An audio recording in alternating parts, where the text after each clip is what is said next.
वबरकातुहू। उम्मीद करती हूँ आप सब बहनें अपने अपने घरों में ईमान के साथ होंगे। इंशाअल्लाह हमारे सेशन का आगाज़ करते हैं तिलावत कुरान से, जिसके लिए मैं दावत देना चाहूँगी हमारी प्यारी बहन आमिना। अस्सलामु अलैकुम वरहमतुल्लाहि वबरकातुहू। मैं आज सूरह ज़ुखरुफ की आयत नंबर 1 to 8 की तिलावत करूंगी इंशाअल्लाह। अऊज़ु बिल्लाहि मिनश शैतानिर रजीम। बिस्मिल्लाहिर रहमानिर रहीम। हामीम वल किताबिल मुबीन। इन्ना जअलनाहु क़ुरआनन अरबिय्यन लअल्लकुम तअक़िलून। व इन्नहु फ़ी उम्मिल किताबि लदैना लअलिय्युन हकीम। अफनदरिबु अन्कुमुज़्ज़िक्रा सफ़हन अन कुन्तुम क़ौमन मुस्रिफ़ीन। वकम अरसलना मिन नबिय्यिन फ़िल अव्वलीन। वमा यअतीहिम मिन नबिय्यिन इल्ला कानू बिही यस्तहज़िऊन।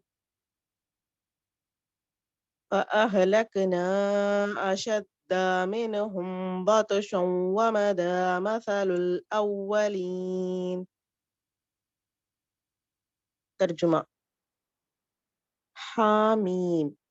कसम है इस वाज़ेह किताब की कि हमने इसे अरबी ज़बान का कुरान बनाया है ताकि तुम लोग इसे समझो, और दर हकीकत ये उम्मुल किताब में सबत है, हमारी यहाँ बड़ी बुलंद मर्तबा और हिकमत से लबरेज किताब।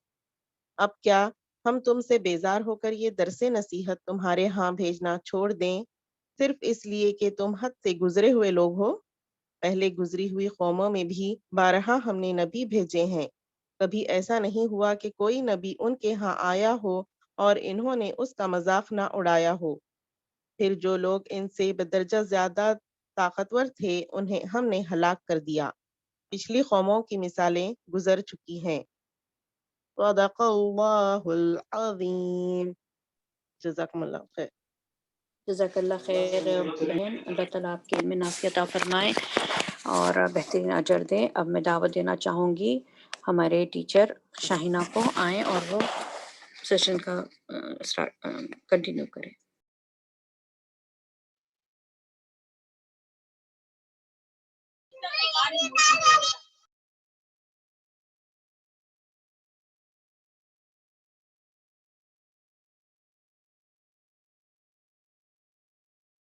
शैतानिर्रजीम। बिस्मिल्लाहिर्रहमानिर्रहीम।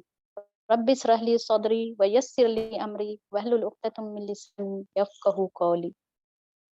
इंशाअल्लाह आज हम सूरह ज़ुखरुफ पढ़ेंगे। इस सूरह का नाम इसके आयत नंबर 35 में आया है।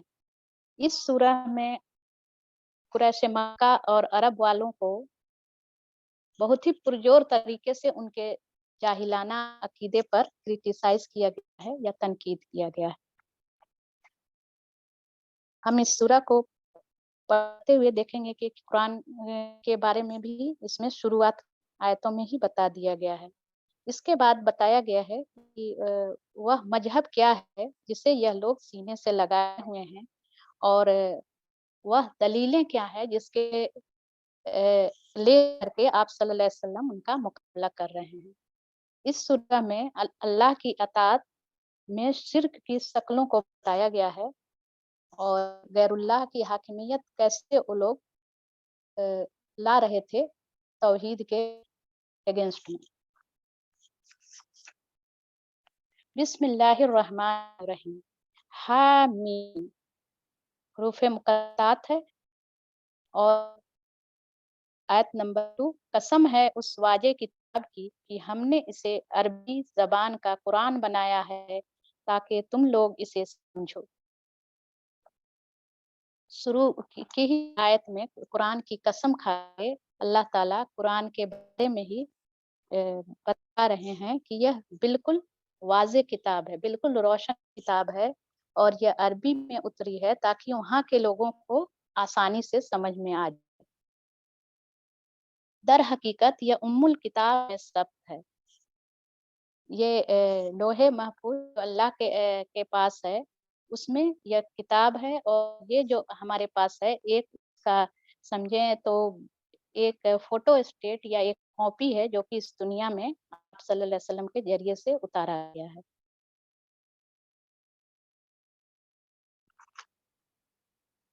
اور یہ جو لوح محفوظ ہے اس میں ساری وہ کتابیں بھی بتائی جاتی ہیں جو انبیاء علیہ السلام پہ اتری ہے، ان کتابوں کو بھی وہاں اللہ تعالیٰ نے محفوظ کر کے رکھا ہے، اور اس میں لوح ہے کہ اس کا لکھا کبھی مٹ نہیں سکتا۔ قرآن کریم کا بھی حفاظت کا ذمہ اللہ تعالیٰ نے خود لیا ہے۔ ہمارے ہاں بڑی بلند مرتبہ اور حکمت سے لبریز یہ کتاب، اب کیا ہم تم سے بیزار ہو کر یہ درس نصیحت تمہارے یہاں بھیجنا چھوڑ دیں، صرف اس لیے کہ تم حد سے گزرے ہوئے لوگ ہو؟ پہلے گزری ہوئی قوموں میں بھی بارہا ہم نے نبی بھیجے ہیں، ابھی ایسا نہیں ہوا کہ کوئی بھی ان کے ہاں آیا ہو اور انہوں نے اس کا مذاق نہ اڑایا ہو۔ پھر جو لوگ ان سے بدر جہاں زیادہ طاقتور تھے انہیں ہم نے ہلاک کر دیا، پچھلی قوموں کی مثالیں گزر چکی ہیں۔ صاف صاف کہ جب بھی دعوت دینے کے لیے کوئی اٹھ کھڑا ہوتا ہے تو اس کے اگینسٹ میں لوگ کچھ نہ کچھ مخالفت کرتے ہیں۔ جب سے یہ دنیا بنی ہے، جب سے اللہ تعالیٰ اپنے نبیوں کو، رسولوں کو، یا جو بھی دعوت کا کام کرتے ہیں، اگر تم لوگ ان لوگوں سے پوچھو کہ زمین اور آسمان کو کس نے پیدا کیا ہے تو یہ خود کہیں گے کہ انہیں اس زبردست علیم ہستی نے پیدا کیا ہے، وہی نا جس نے تمہارے لیے اس زمین کو گہوارہ بنا دیا اور اس نے تمہاری خاطر راستے بنا دیے تاکہ تم اپنی منزل مقصود کو پا سکو، کی راہ پا سکو، جس نے ایک خاص مقدار میں آسمان سے پانی اتارا اور اس کے ذریعے سے مردہ زمین کو جلا اٹھایا، اسی طرح ایک روز تم زمین سے برآمد کیے جاؤ گے۔ یہ ساری چیزیں بتا کے اللہ تعالیٰ بول رہے ہیں کہ اسی طرح ہر انسان بھی ایک دن قبروں سے نکلا جائے گا جیسے کہ یہ ساری چیزیں نکل رہی ہیں۔ وہی جس نے یہ تمام جوڑے پیدا کیے اور جس نے تمہارے لیے کشتیوں اور جانوروں کو سواری بنایا تاکہ تم ان کی پشت پر چڑھو اور جب ان پر بیٹھو تو اپنے رب کا احسان یاد کرو اور کہو کہ پاک ہے وہ جس نے ہمارے لیے ان چیزوں کو مسخر کر دیا، ورنہ ہم انہیں قابو میں لانے کی طاقت نہ رکھتے تھے، اور ایک روز ہمیں اپنے رب کی طرف پلٹنا ہے۔ آیت نمبر 13 اور 14 سواری پر بیٹھنے کی دعا ہے۔ حضرت علی رضی اللہ تعالیٰ عنہ فرماتے ہیں کہ ایک بار رسول صلی اللہ علیہ وسلم نے بسم اللہ کہہ کر رکاب یعنی جو ایک رسی کا بنا ہوا چیز رہتی تھی جو کہ اونٹ پر لٹکائی جاتی تھی اور جس پہ پیر رکھ کے اوپر چڑھتے تھے، اس پہ پاؤں رکھا، پھر فرمایا الحمدللہ سبحان الذی سخرنا، پھر 3 مرتبہ الحمدللہ اور 3 دفعہ اللہ اکبر کہا، پھر فرمایا سبحانک لا الہ الا انت ظلمت نفسی فاغفر لی، اس کے بعد آپ ہنس دیے۔ حضرت علی رضی اللہ تعالیٰ عنہ فرماتے ہیں کہ میں نے پوچھا یا رسول اللہ آپ ہنستے کس بات پر؟ فرمایا بندہ جب ربک فر لی کہتا ہے تو اللہ تبارک و تعالیٰ کو اس کی یہ بات بڑی پسند آتی ہے، وہ فرماتا ہے کہ میرا بندہ جانتا ہے کہ میرے سوا مغفرت کرنے والا کوئی نہیں ہے۔ جو اس کا حصہ ہے وہ دعا کا وَإِنَّا إِلَىٰ رَبِّنَا لَمُنقَلِبُونَ، یا ہر سفر میں جاتے ہوئے انسان کو یہ یاد کرنے کے لیے اللہ تعالیٰ حادثے سے بچنے کے لیے بھی اور اس بات کی یاد دہانی کے لیے کہ اللہ ہی کی طرف ہم کو موت کے بعد پلٹ کے جانا ہے۔ اللہ تعالیٰ نے ہر چیز کو ہمارے لیے مسخر یعنی کنٹرول میں دے دیا ہے اس کو، کہ ہم سواری کو چاہے جانور ہو اس کو لگاموں کے ذریعے انسان کنٹرول کرتا ہے، اور جو بھی ماڈرن زمانے کی سواریاں ہیں اس کو بھی अल्लाह ताला ने इंसानों के हाथ में कंट्रोल दिया है, उस पे अल्लाह ताला की पाकी बयान करना है और उसको एक से गफूर रहीम है, उसको माफी भी तलब करनी है। आगे चलते हैं, अल्लाह ताला क्या इरशाद फरमा रहे हैं। आयत नंबर 15, यह सब कुछ जानते और मानते हुए भी उन लोगों ने उसके बंदों में से बाज तो इसका जुज बना डाला। हकीकत यह है कि इंसान खुदा एहसान फरामोश है।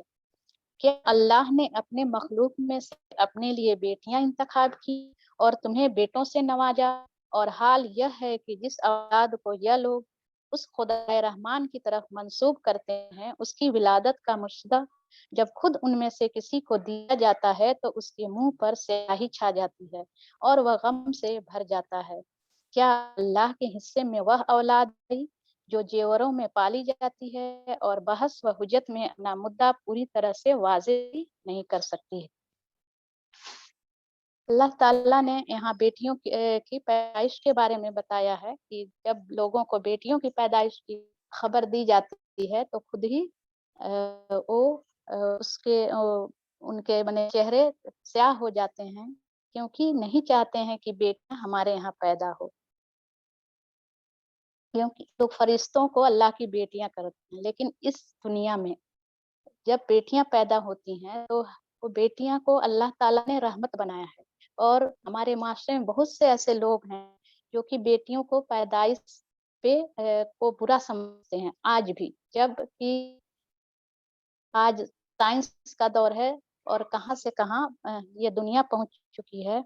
और हमारा साइंस भी कहता है कि बेटे और बेटियों की पैदाइश में इख्तियार एक औरत को नहीं है और वह मर्द के ही सुल्ब से होती हैं। बायोलॉजिकल तौर पे वो मर्द जिम्मेदार होता है। बेटियों की पैदाइश पर न जाने कितनी औरतों को इसलिए छोड़ दिया जाता है कि उसके सुल्ब से बेटियां पैदा हो रही हैं, और जब वह हामला होती है तो उसको इस टेंशन में गिरफ्तार रहना पड़ता है कई जगहों की अगर बेटी हुई तो अच्छा नहीं है। हम सूरह शूरा में भी पढ़ा है आयत नंबर 49 और 50 में कि अल्लाह जिसे चाहता है लड़के देता है, जिसे चाहता है लड़कियां देता है, और जिसे चाहता है लड़के और लड़कियां मिला जुला के देता है। इसमें इंसान का क्या इख्तियार है कि अपनी ख्वाहिश से लड़का या लड़की पैदा करे।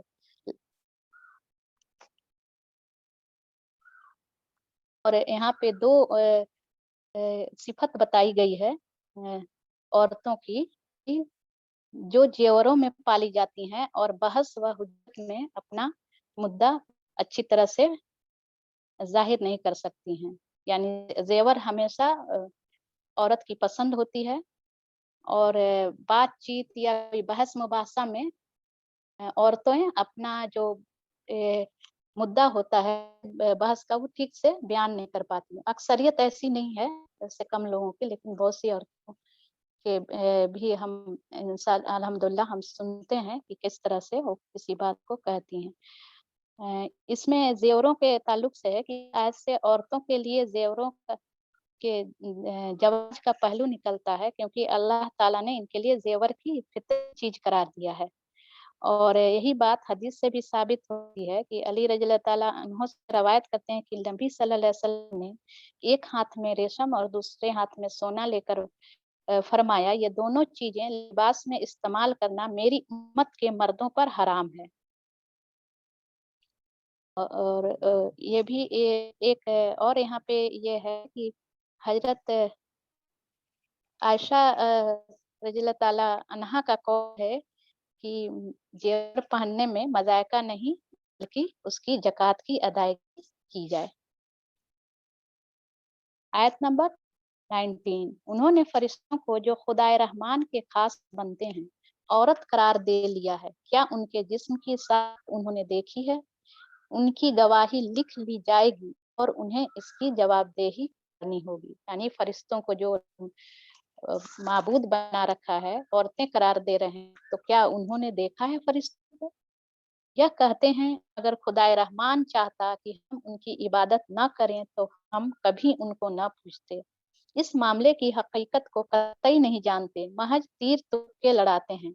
क्या हमने इससे पहले कोई किताब इनको दी थी जिसकी सनद अपनी इस मलाइका परस्ती के लिए अपने पास रखते हों?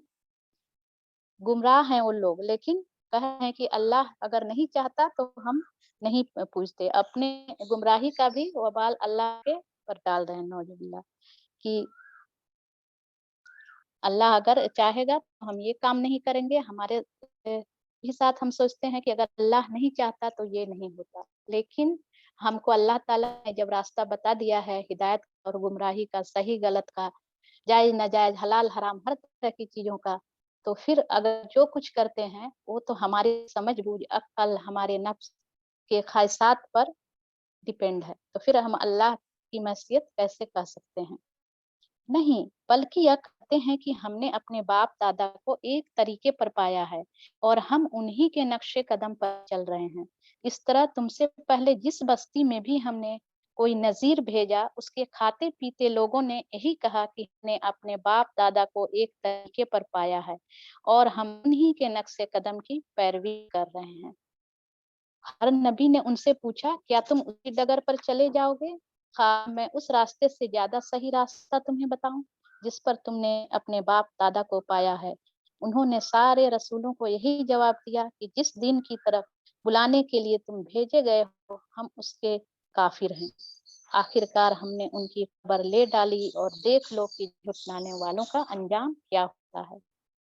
याद करो वह वक़्त जब इब्राहीम अलैहिस्सलाम ने अपने बाप और अपनी कौम से कहा था कि तुम जिनकी बंदगी करते हो, मेरा उनसे कोई ताल्लुक नहीं। मेरा ताल्लुक सिर्फ़ उससे है जिसने मुझे पैदा किया है, वही मेरी रहनुमाई करेगा। और इब्राहीम अलैहिस्सलाम यही कलमा अपने पीछे अपनी औलाद में छोड़ गया ताकि वह इसकी तरफ रुजू करे। हज़रत इब्राहीम अलैहिस्सलाम ने अपना अक़ीदा ही बयान नहीं किया, बल्कि उसकी दलील भी थी कि मेरा ताल्लुक तो उसी से है जिसने मुझे पैदा किया और मेरी रहनुमाई करने वाला है। उसके बावजूद जब ये लोग दूसरों की बंदगी करने लगे तो मैंने उनको मिटा नहीं दिया, बल्कि मैं इन्हें और उनके बाप दादा को मताए हयात देता रहा, यहाँ तक कि उनके पास हक और खोल खोल कर बयान करने वाला रसूल आ गया। मगर जब वह हक उनके पास आया तो उन्होंने कह दिया कि ये तो जादू है और हम उसको मानने से इनकार करते हैं। कहते हैं यह कुरान दोनों शहरों के बड़े आदमियों में से किसी पर क्यों न नाजिल किया गया है। बड़े शहरों से मुराद मक्का और ताइफ है, और वहाँ के जो रईस थे वो कहते थे कि अगर अल्लाह के यहाँ से आती तो उन दौलतमंद के ऊपर यह किताब आती। आप सल्लल्लाहु अलैहि वसल्लम क्योंकि दौलतमंद नहीं थे, इसलिए उनका ये ऐतराज था। क्या तेरे रब की रहमत ये लोग तकसीम करते हैं? यानी जो कुरान है एक रहमत है जो कि आप सल्लल्लाहु अलैहि वसल्लम पर नाजिल की हुई है। दुनिया की जिंदगी में उनकी गुजर बसर के जराए तो हमने उनके दरमियान तकसीम किए हैं, और उनमें से कुछ लोगों को कुछ देश के लोगों पर हमने बदर जहां फौकियत दी है ताकि यह एक दूसरे से खिदमत करें। अल्लाह ताला ने दुनिया में हर किसी को बराबर नहीं दिया है, ताकि किसी को हुनर दिया है, किसी को दौलत दी है, किसी को किसी काम में माहिर बनाया है, ताकि सब एक दूसरे से मिलजुल के जिंदगी में एक दूसरे की हेल्प करें और एक दूसरे का काम करें। जैसे कि हम देखते हैं कि एक मोची है, आज भी इंडिया में लोग मोची देखते हैं कि वह चप्पलों को गांठने का काम करता है, जो कि एक पढ़ा लिखा आदमी जो उसको नहीं सीखे हुआ वो नहीं कर सकता। एक धोबी है, कपड़ा धोने का काम करता है, या जो भी बढ़ई लोहार, सबके अलग अलग काम है। और इंजीनियर जो हैं वो अलग तरह के काम कर रहे हैं, बिल्डिंग बनाने वाले अलग तरह के काम कर रहे हैं, तो सबके काम अलग अलग हैं, लेकिन सबको एक दूसरे की जरूरत पड़ती है। एक का काम किया हुआ काम दूसरे को फायदा पहुंचाता है। और तेरे रब की रहमत उस दौलत से ज्यादा कीमती है जो इनके रईस समेट रहे हैं। कौन सी दौलत है यहाँ? आप सल्लल्लाहु अलैहि वसल्लम की नबूवत की दौलत। अगर यह अंदेशा ना होता कि सारे लोग एक ही तरीके के हो जाएंगे तो हम खुदाए रहमान से कुफ्र करने वालों को कि घरों की छतों और उनकी सीढ़ियां जिनसे वह बालाखानों पर चढ़ते हैं, और उनके दरवाजे और उनके तख्त जिन पर वह तकिया लगाकर बैठते हैं, सब चांदी और सोने के बनवा देते। आयत नंबर 35 के शुरू में ही है, वह ज़ुख़रुफ़न, जो कि इस सूरा का टॉपिक है, और इसका मीनिंग होता है गोल्ड, सोना। यह तो महज हयात दुनिया की मता है, और आखिरत तेरे रब के यहाँ सिर्फ मुत्तकीन के लिए है। यानी मालो दौलत जो होता है वो अल्लाह ताला ने इनकार करने वालों और मानने वालों के बीच में इसलिए भी तकसीम किया है कि वो इसका किस तरह से इस्तेमाल कर रहे हैं, और वह अल्लाह का ताला के हुक्मों का इनकार कर रहे हैं या उसको शुक्रगुजार के तौर पे इस्तेमाल कर रहे हैं। यह सारी चीजें, दौलत, जो सोने चांदी सब हैं, वो दुनिया की धोखे के सामान है, और आखिरत तेरे रब के यहाँ सिर्फ मुत्तकीन के लिए है। जो शख्स रहमान के जिक्र से तगाफुल बरतता है, हम उस पर एक शैतान मुसल्लत कर देते हैं, और वह उसका रफीक बन जाता है। यह शयातीन ऐसे लोगों को राह रास्त पर आने से रोकते हैं, और वह अपनी जगह यह समझते हैं कि हम ठीक जा रहे हैं। यानी वह शैतान उनको धोखे की तरफ ले जाता है, गलत रास्ते की तरफ, और दिल में इस बात का इत्मीनान बैठा देता है कि हम जो कर रहे हैं ठीक कर रहे हैं। यह क्यों होता है? कि अल्लाह के जिक्र से गफलत बरतने से अल्लाह ताला शैतान को उनका रफीक बना देता है। आखिर जब यह शख्स हमारे यहाँ पहुंचेगा तो अपने शैतान से कहेगा, काश मेरे और तेरे दरमियान मशरिक व मगरिब का बुद्ध होता, तो तू तो बदतरीन साथी निकला। उस वक्त उन लोगों से कहा जाएगा कि जब तुम जुल्म कर चुके, तो आज यह बात तुम्हारे लिए कुछ भी नाफे नहीं है कि तुम और तुम्हारे शयातीन अजाब में मुश्तरिक हों। ये शयातीन शैतान तो हैं ही, और इंसान भी शयातीन के तौर पर, दोस्तों के तौर पर भी इंसानों के साथ होते हैं, जो उन्हें अल्लाह के जिक्र से गाफिल रखते हैं। इसलिए हमेशा अल्लाह ताला के जिक्र के साथ अपनी जिंदगी का जो रूटीन है, जो लाइफ है उसको गुजारना चाहिए। कि अल्लाह का जिक्र क्या है, कि ये नहीं कि हम सिर्फ दुआएं पढ़ें, बल्कि अल्लाह का जिक्र है कि हर वह काम जो अल्लाह के हुक्म के मुताबिक और रसूल के तरीके पर हो, वह ही सही है, और अल्लाह की याद में हो कि हाँ, हम ये काम करेंगे तो ये अल्लाह ताला हमसे राजी होगा, ये काम करेंगे तो अल्लाह ने जिसको मना किया है तो वह अल्लाह ताला हमसे नाराज होगा। यह भी जिक्र ही है अल्लाह की, यानी याद। अब क्या है नबी, तुम बहरों को सुनाओगे या अंधों और सरी गुमराही में पड़े हुए लोगों को राह दिखाओगे?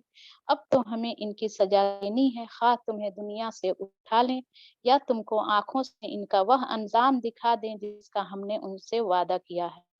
हमें इन पर पूरी कुदरत हासिल है।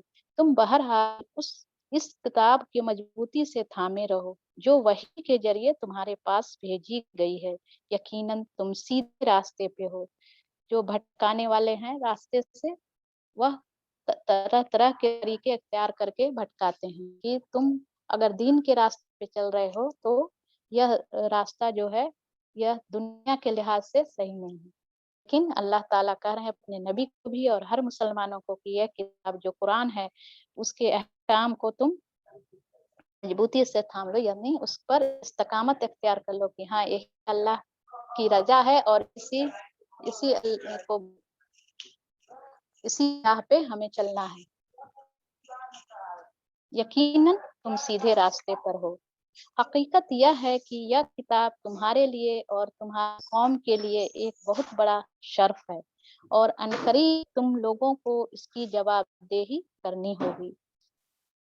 तुमसे पहले हमने जितने रसूल भेजे थे उन सब से पूछ देखो, क्या हमने खुदाए रहमान के सिवा कुछ दूसरे माबूद भी मुकर्रर किए थे कि उनकी बंदगी की जाए? हमने मूसा अलैहिस्सलाम को अपनी निशानियों के साथ फिरऔन और उसके आयान सल्तनत के पास भेजा, और उसने जाकर कहा, मैं रब्बुल आलमीन का रसूल हूँ। फिर जब उसने हमारी निशानियां उनके सामने पेश की तो वह ठट्ठे मारने लगे। हम पर एक ऐसी निशानी हम एक पर एक ऐसी निशानी उनको दिखाते चले गए जो पहली से बढ़ चढ़ कर थी। اور ہم نے ان کو عذاب میں دھر لیا تاکہ وہ اپنی روش سے باز آئیں۔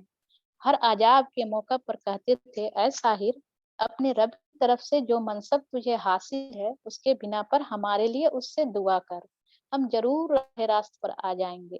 اگر جیوں ہی کہ ہم ان پر سے عذاب ہٹا دیتے وہ اپنی بات سے پھر جاتے۔ اس واقعے کو ہم لوگ سورہ اعراف میں پڑھا ہے۔ ایک روز فرعون نے اپنی قوم کے درمیان پکار کر کہا، لوگوں، کیا مصر کی بادشاہی میری نہیں ہے اور یہ نہریں میرے نیچے نہیں بہہ رہی ہیں؟ کیا تم لوگوں کو نظر نہیں آتا میں بہتر ہوں یا یہ شخص جو جلیل و حقیر ہے اور اپنی بات بھی کھول کر بیان نہیں کر سکتا؟ موسیٰ علیہ السلام کے زبان میں کچھ لکنت تھی، اس لیے انہوں نے اللہ سے ہارون علیہ السلام کو نبی اور مددگار کے طور پر مانگا تھا کہ وہ ان کی بات میں بہت ہی فصاحت و بلاغت تھی۔ تو اسی ان کے چھوٹے سے کمزوری کو یہاں پہ فرعون بتا رہا کو، کیوں نہ اس پر سونے کے کنگن اتار دیے گئے یا فرشتوں کو ایک دست اس کی اردلی میں نہ آیا۔ یہی مطلبہ آپ صلی اللہ علیہ وسلم کے لیے قریش مکہ بھی کرتے تھے، اور اس نے اپنی قوم کو ہلکا سمجھا اور انہوں نے اس کی اطاعت کی۔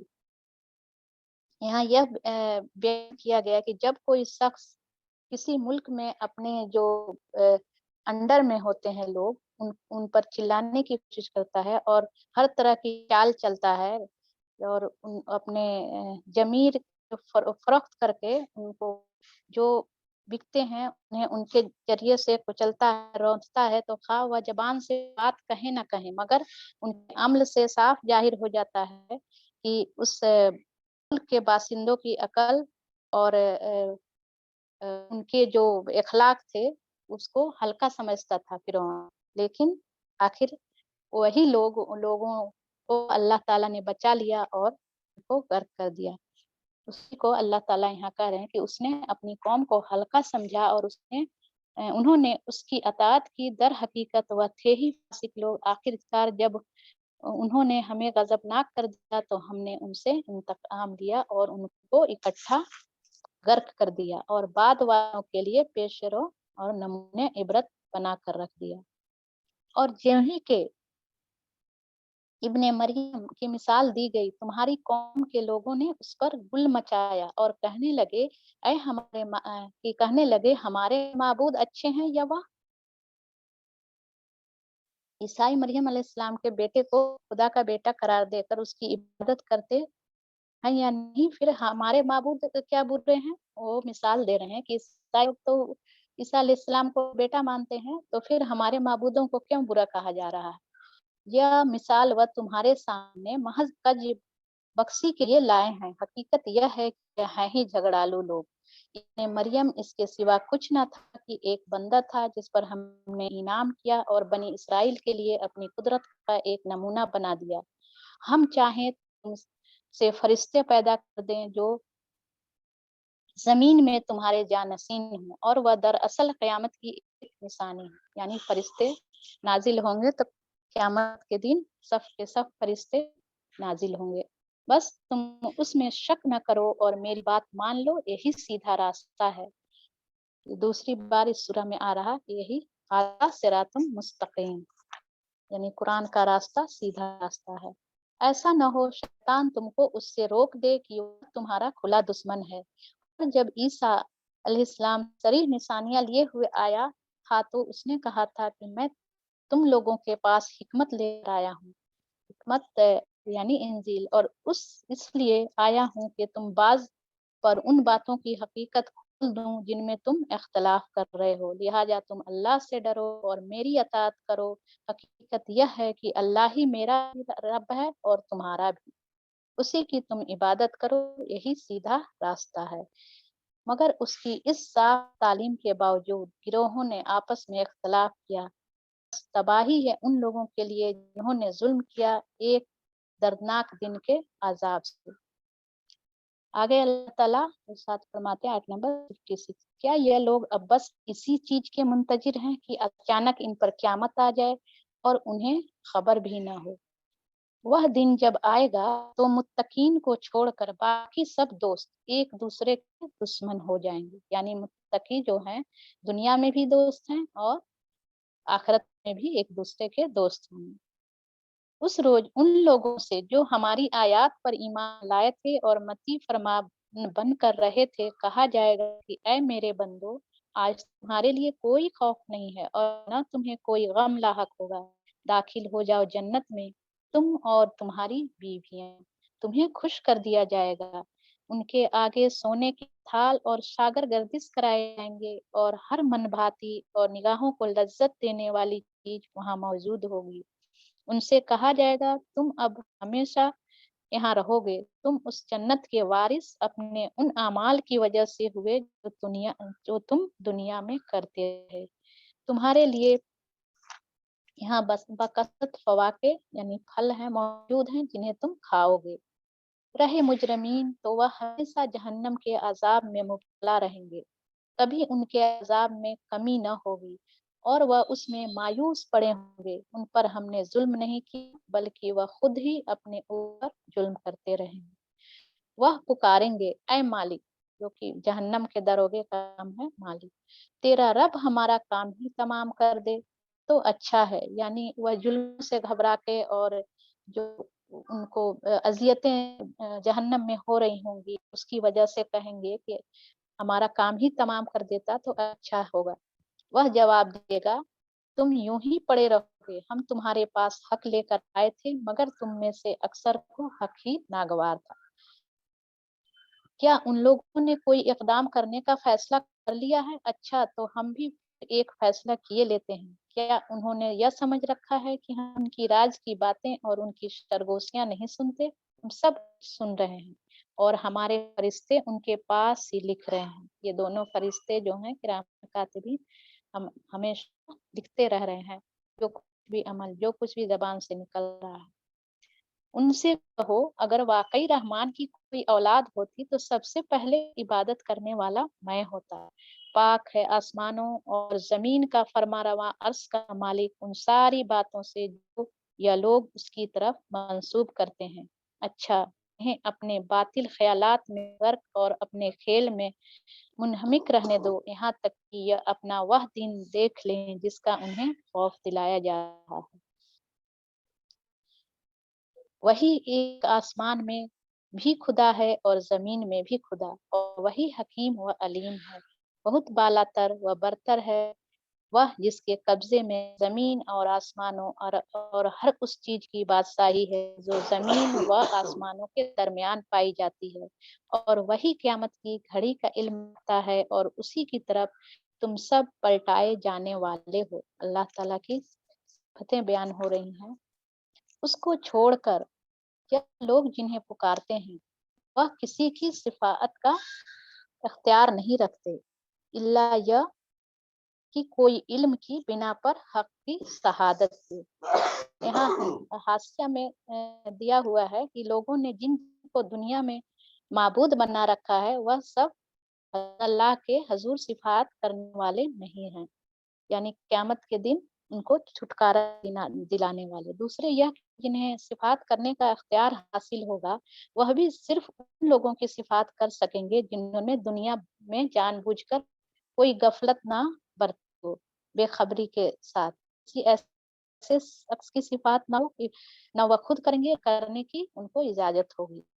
इससे यह है कि अगर कोई शख्स कहता है कि ने जिनको माबूद बना रखा है वह लाजमन सिफाहत के अख्तियारात रखते हैं और उन्हें अल्लाह ताला के यहाँ ऐसा जोर हासिल है कि जिसको चाहे बख्शवा दें तो वह गलत कहता है। यह हैसियत अल्लाह के यहाँ किसी को भी हासिल नहीं है। और जो शख्स किसी के लिए ऐसी सिफात का अख्तियारात का दावा करता है वह अगर इल्म की बिना पर इस बात की शहादत दे सकता है तो हिम्मत करके आगे आए। जो भी ये जो लोग कहते हैं जो बाबा लोग जो पीर हैं कि हाँ हम तुम्हारी बख्शिश करवा देंगे तो यह ऐसी यहाँ पे अल्लाह ताला साफ साफ कर रहे हैं कि इसको छोड़ ये लोग जिन्हें पुकारते हैं वह किसी सिफाहत का इख्तियार नहीं रखते इल्ला या कि कोई इल्म के बिना पर हक की शहादत दे। और अगर तुम उनसे पूछो कि उन्हें किसने पैदा किया है तो यह खुद कहेंगे कि अल्लाह ने। फिर कहाँ से यह धोखा खा रहे हैं। कसम है रसूल सल्लल्लाहु अलैहि वसल्लम की इस कौल की कि ऐ रब, या वह लोग हैं जो मान कर नहीं देते। अच्छा, ऐ नबी उनसे दरगुजर करो और कह दो कि सलाम है तुम्हें, अनकरीब उन्हें मालूम हो जाएगा। यानी आप सल्लल्लाहु अलैहि वसल्लम कह रहे हैं कि हम बार-बार इनको दावत दे रहे हैं, लेकिन ये नहीं मान रहे हैं। फिर भी अल्लाह ताला उनको कह रहे हैं कि उनसे दरगुजर करो और उनको सलाम कह के तुम हट जाओ। सूरह ज़ुखरुफ को एक नज़र देख लेते हैं कि ये सूरह ज़ुखरुफ में 89 आयतें हैं और इस सूरह का नाम 35 आयत से लिया गया है।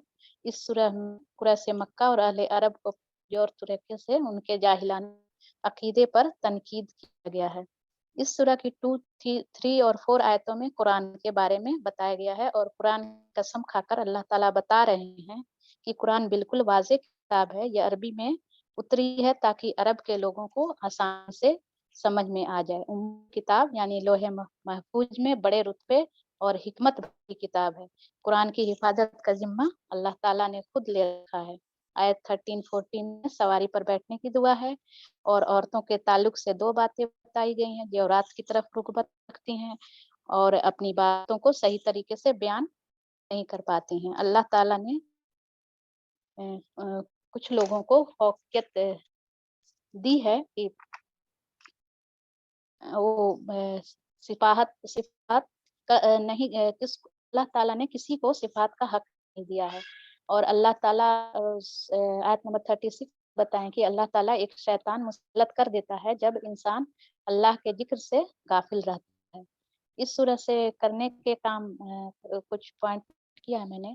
कुरान को मुझे समझकर पढ़ने के बाद उस पर अमल करना है। मैं कुरान के अहकामात पर कितना अमल करती हूँ, अपना जायज़ा लेना है। मैं कब-कब अल्लाह के ज़िक्र से गफ़लत बरतती हूँ। शैतान मेरा खुला दुश्मन है, उससे बचने के लिए मैं क्या करती हूँ? कुरान को इतने दिनों से मैं पढ़ रही हूँ और पढ़ने के बाद क्या मैं अपने अंदर तब्दीली महसूस कर रही हूँ। इस के साथ मैं यहाँ रुकती हूँ और अपनी बहन